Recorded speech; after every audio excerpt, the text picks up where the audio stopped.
Hello my people and welcome back to another Fallout New Vegas weapon showcase. Today we're going to be looking at the Pew Pew, the unique version of the laser pistol. Now, to get Pew Pew, what you need to do is you need to collect 50 Sunset Star Sarsaparilla bottle caps. I'm not showing you all 50 are, you can find guides all over YouTube to help you with that. May I suggest Trapped in Fallout, as he has a guide, and a very good guide on how to get 50 Sunset Star bottle caps very early. But either way, once you do that, all you need to do is give the 50 Sunset Star bottle caps to Festus, and in the treasure room that you unlock after talking to Festus and asking for a reward, you will find the body of Alan Marks, where next to him you will find the Pew Pew unique version of the laser pistol. I also recommend listening to his holotape and you discover how he ended up trapped in here and all of his regrets and etc, etc. But anyway, the Pew Pew is obviously a unique version of the laser pistol, so of course we will be comparing the laser pistol to the Pew Pew.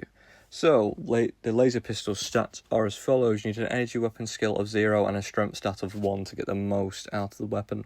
The damage is 12, the DPS is 45, the crit is 12, the critical hit multiplier is times 1.5, AP cost is 15, and it weighs 3.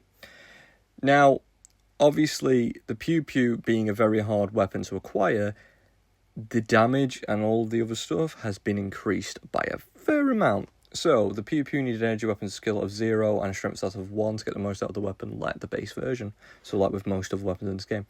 Anyway, damage is 75, DPS is 150, crit is 50, critical hit multiplier is times 2.5, AP cost is 35, and it weighs 3.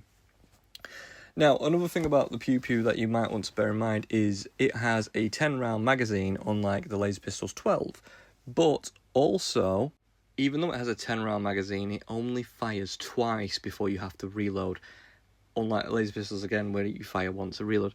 Another thing that this thing has that's quite unique to it is it has an orange laser beam, which I'm assuming is to do with the Sunset Sarsaparilla brand.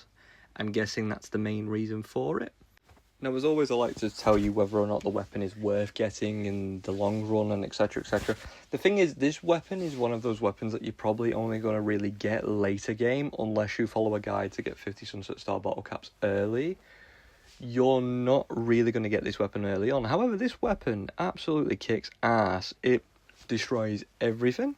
It has little to no trouble killing any enemy I've put it up against. Rad Scorpions, Caesar's Legion, Cazadors, Deathclaws. No problem whatsoever.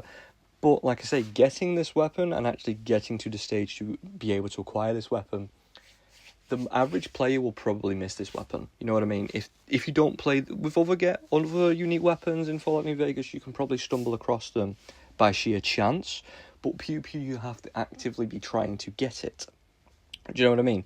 So, it's kind of a miss for me. I'd say miss this weapon and you won't really be missing too much because this weapon is so tedious to acquire, having to collect 50 Sunset Star bottle caps. You know, it's not really worth it for the average player, especially if you're on hardcore. I'd say, you know, I'd probably say stick with something a bit more ammo reliable as well. Even though it does a lot of damage, it weighs nothing nearly, but, you know, that 5 bullets per shot, especially when ammo weighs something in survival anyway. But anyway, guys, that's going to be it from me today. So as always, thank you very much for watching. Take care of yourselves, and I'll see you in a bit.